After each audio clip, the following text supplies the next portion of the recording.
Íslenskir stjórnmálamenn, við hljótum að ganga út frá því og gera þá kröfu að þeir gangi erinda íslensku þjóðarinnar en ekki erlendra kröfuhafa.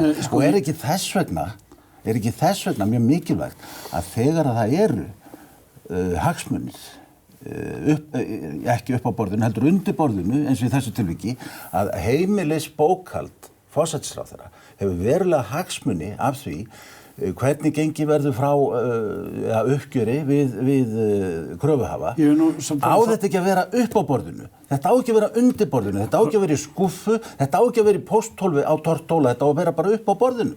Má ég bara aðeins segja það sko fyrst að ég hef ekki haldið því fram að þingmennir hafi verið vanhæfir til þess að greiða atkvæðum neyðarlögin. Ég var bara að nefna þetta sem hliðstæðu við þessar hugleiðingar núna. Nei, það á ekki endilega að vera upp á borðinu. Finnst þér það þá rétt? Leyfðu mér nú að svara spurningunni, Ólafur. Finnst þér það þá rétt að það hafi verið eitthvað sérstök dygð af hálfu forsætisráðherra að greina ekki frá þessu eins og hann virðist telja? Nei, ég er ekkert að segja það.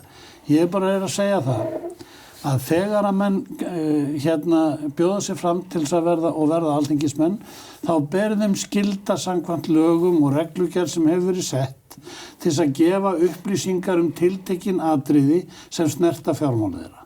Það liggur fyrir í málinu að þessi maður gerði það. Hann fór eftir öllum þessum reglum. Það liggur líka fyrir annað. Erum við þá með, þú voru að leyfa mér að svara spurningunum, Ólafur.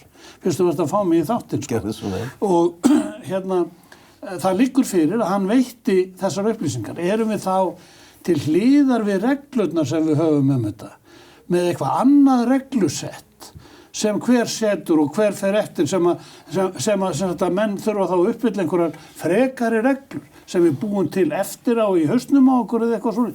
Ég segi bara nei.